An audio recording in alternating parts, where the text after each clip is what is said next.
Hold on. I might have someone hold it, and I'll just stand in front of our chocolate bars or something. All right, let me. If you want, I'll just direct you with the. Rather, you just pop. But just give me one second here.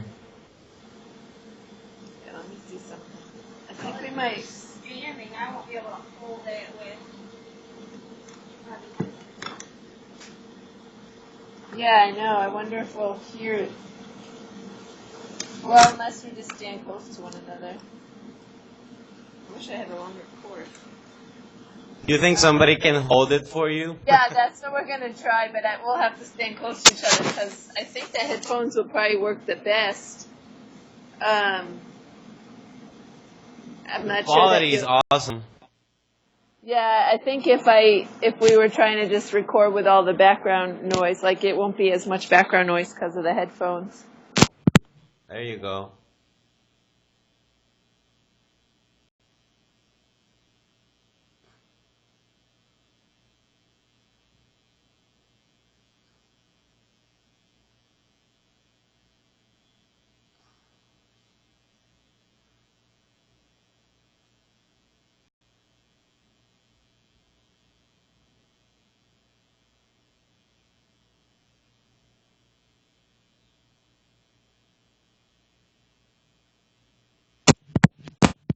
Can we?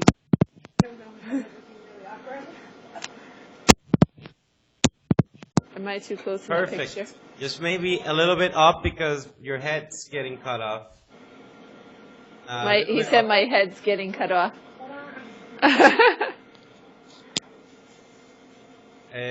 Just move the iPad upwards a little bit. Move the iPad up a little. There you go. Perfect. That's good. He said awesome. That's good. I'm really happy right now. I was really nervous about this taking too long, you know. Okay, so well, I'll just start.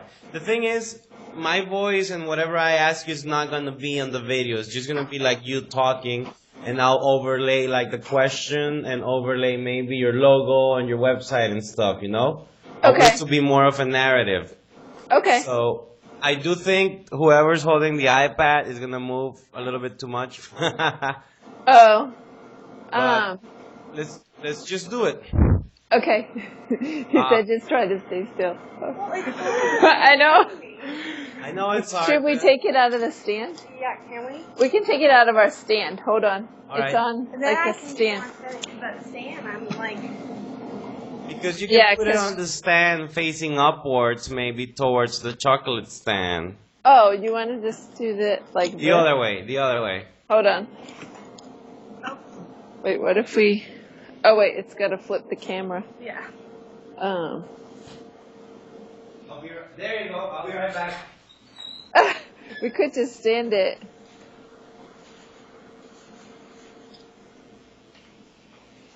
Should I? Maybe I'll grab my Honduras spot. Hold on.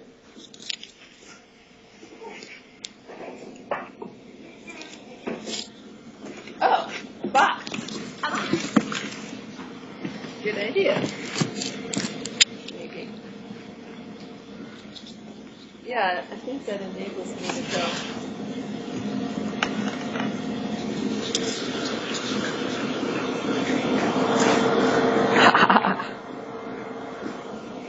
If I can stay like this. No, that's perfect. Because you can sit it all on camera. Yeah.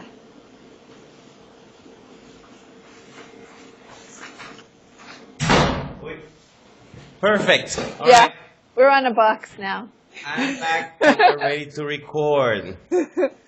So, we're going to start by talk to us about your background, professional, including your background in rainforest biology and your personal background regarding your talent and passion for chocolate. Okay. Well, I first got interested in rainforest ecology years ago. In fact, when I was in high school, and then went on to study environmental science and economics, and then did PhD work in ecology. And mainly, one of the things I did during my studies is I took a field studies course to Costa Rica, where we really studied the ecology of the rainforest, but also like the environmental economics of protecting rainforest ecosystems and how important it is to have products that are derived from the rainforest, but they're products that enable you to sustainably harvest from the rainforest. So, so that was really like where a lot of my academic studies were. I spent a few years doing environmental consulting, and then I got very interested in chocolate as a product that came from the rainforest and that we could sell. And particularly, I got very interested in fine flavor cacao and how that is actually somewhat endangered on the world market, in the fact that it's not really being produced as frequent as some of the genetic hybrids that are mainly planted in Africa. So I got very interested in how to protect the cacao that is very fine in flavor and rare in genetics. And so that's what got me very interested in chocolate making, and the fact that you can have all these different flavor notes from different origins of chocolate, and also different varietals of cocoa beans. So that I found as a really interesting opportunity in chocolate, and also opportunity in that it would be a sustainable use of the rainforest. Awesome. That's great. And I read on your website, what do you mean by reclaiming the craft of bean to bar chocolate making? Yeah, chocolate making over the years has actually just been mass produced in a way to maximize profits, but as a result, the flavor of chocolate has really not been optimized, I guess you'd say, in that they're using varieties of cocoa, and these are like a lot of the large chocolate makers. They're using varieties of cocoa that are really not the most flavorful varieties, and they're always trying to get that same flavor in their chocolate. And so really what we're doing is going back to the older techniques that were used at the turn of the century in Europe to produce chocolate. And we're just using very simple stone grinders to make the chocolate, and making sure we pull the chocolate out when it really has reached its peak flavor. And we're also not adding any additives to the chocolate, such as soy lecithin or a lot of cocoa butter. So all of our chocolate's handcrafted in a way that it is actually very thick and wouldn't make it through a lot of the large chocolate manufacturing equipment. But consequently, it's just the thicker chocolate is just full of flavor. It's going to be higher in antioxidants and the flavonols that are in the dark component of the chocolate. So really, we're going back to just producing it in a more simple way that highlights the flavor notes. Beautiful. I also read you have many awards. You've won many awards. I can see some on your wall behind you. Yeah. Can you talk to us a little bit about them? Sure. The International Chocolate Awards is becoming really the most renowned organization that is judging craft chocolate right now around the world. And they have semifinal competitions in Europe and in the Americas. And the Americas includes Canada, North America, Central America, and South America. And I think this year they actually had a national competition in Peru as well.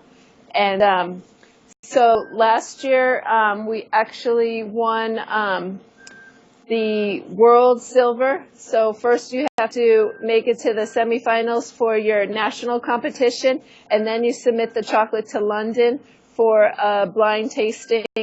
And so at that point you're competing against like the America semifinals, the European semifinalists, and whatever other countries had their own individual competitions. And so last year we won silver in the world finals. This year we actually won a few golds, so you can see on the wall a little bit. We won gold for the microbatch milk chocolate maker, and that's an overall award for chocolate maker in that milk category. And then two of our milk chocolate bars won gold and silver in the America semifinals. So we just actually sent the chocolate off to London yesterday for the world finals. Wow, congratulations and good luck. I bet Thank you're gonna you. win it. I hope so too. That's awesome. And when you're doing this, when you're fabricating, when you're producing these chocolates and you're being so careful with what you use, who you use, what materials you use, what are the main points you're looking for a supplier? Whether it's for cacao, whether it's for any other, even the machine that you're going to use or the packaging. Yeah, well, first we can start with our cacao sourcing. We mainly are looking for small family farms, and a lot of my cacao that I source also comes from indigenous tribes, and it's really been a very successful means for them to basically create a living outside of their subsistence living. So we have, and this is the case with the Mosquito area in Honduras, and also the Sierra Nevada region in Colombia. And then we also have some beans from Mayan indigenous people in Belize. So, and I'm always kind of looking for a success story, like something that I know is going to help the people in the area. And so a lot of the places where we get the beans, there are technical people who are helping the local people learn how to produce fine flavor cacao. And that entails making sure that it has proper fermentation, proper drying, because if those steps don't happen properly in the beginning, the cacao doesn't taste good at all. It can taste moldy, or it can taste just not really having fine flavor to it. So a lot of times, we're looking for farmers that we know it would help their subsistence lifestyle, and then they also really need some technical assistance too. So we kind of look for a combination of those in terms of when we're sourcing our cacao beans. Awesome. And really, we're always looking for some rare genetics in the cocoa beans too. So things that are known to have more of the fruity or nutty flavor notes, things like that. Nice. And talking about creativeness, the creative process, and when you come out with chocolate bar, do you go out, where do you go out and get inspiration? Do you go out to the rainforest and find cacao and inspire yourself from it? Or do you have an idea in mind and go look for the cacao that will make it happen? Or would you do it both ways? A lot of times we look for the rare cacao that will make a real special product. And then a lot of the magic, happens in our kitchen too, because you can roast even the same bean different ways and provoke different flavors from it. So we often take each bean that we get and put it through an intense testing set of testing in terms of the roasting to figure out its capability and what quality of product it would make. Nice. And how do you come across the Honduran cacao? The Honduran cacao, This cacao we actually found from some contacts in Honduras, and so we have some cacao hunters there who have sourced it for us, and they are also helping the Mosquito Indians there with the fermentation and the drying and the technical assistance. So they actually found us to some degree. So and we are lucky to be one of the first people in the United States actually using this cacao. I'm holding the bar right here, our Nice. Lost City, Honduras The bar. Lost City. Is that the name? Did you name that after the Lost City near the Mosquito community?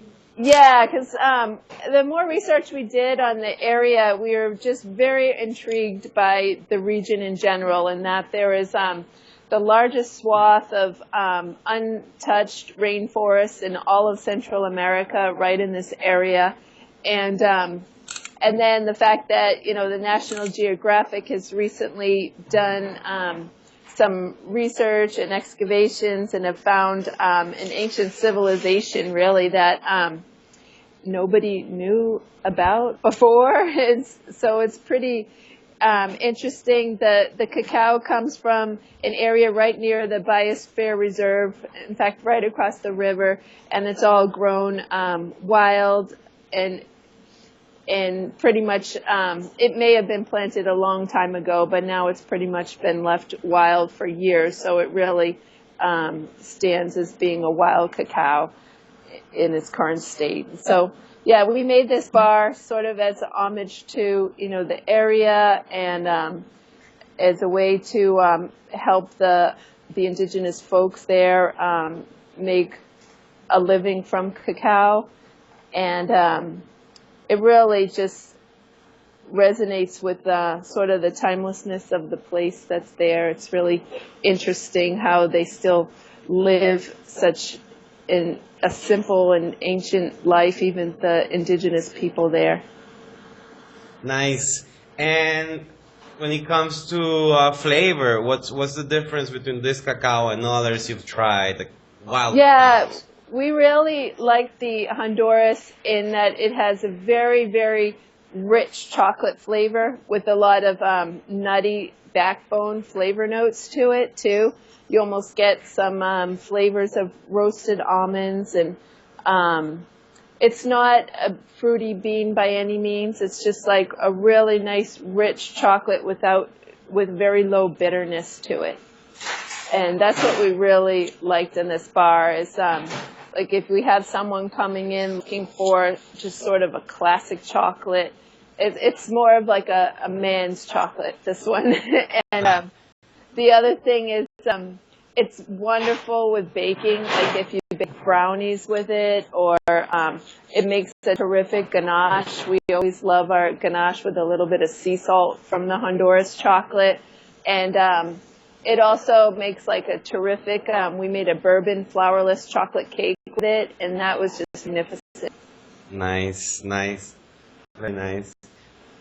Now, where do you see this industry going in the next 5 years? The whole artisanal chocolate, wild cacao, single origin industry. Yeah, really, it's booming right now in the United States. There are new chocolate makers popping up all the time, and a lot of even the Europeans are saying that some of the most exciting things in chocolate right now are happening in the United States. So the other thing is really just opening up the consumer's perspective that a 2-ounce bar of chocolate should not cost $2. So that's really, a moment of education that, there is a way to sustainably produce chocolate and to produce it in a way that the farmers take advantage as well. So there's a lot of education that has to go along with the products, to the consumers that, not all chocolate tastes the same, and also that, not all chocolate really sells for $1 an ounce. Okay. And when it comes back to your experience with chocolate, your experience with cacao, any advice that you would give any new chocolatiers trying to come into this business, especially chocolatiers with maybe not your background in rainforest biology and all this knowledge, you know? There's people who are trying to work it. What's your advice to them for people who are starting and want to grow up to be something like Castronova chocolate? Well, it's a lot of hard work and a lot of trial and error, and it doesn't happen overnight. So, I bet. yeah. And what's your general experience? How do you feel? Is this something you really feel like you're going to be doing for the rest of your life? Do you expect to grow? You expect to leave these as a legacy? Yeah, our intention is to grow the business and hopefully have it something that the next generation of Castronovos can continue with. So that's where we'd like to head with it. Well, thank you, Denise. It's been a very great pleasure talking to you and getting all your knowledge. Congratulations on all your awards, on Thank everything you. you're doing. And we're very thankful in Honduras that you're taking our cacao and doing great things with it. And we hope we can continue talking. And this interview, I'm going to edit it. I'm going to maybe break it up into pieces, and I'll be posting it once we start our digital strategy. Okay. And Great. I'll make sure I tag you and make sure I make mentions, you know, and mention your website and stuff like that, so we can make that interchange. And thank you for all your time. I hope I didn't take too much of it. No, that's great. Thank you. Thank you, Denise. You take care. Okay. Bye-bye.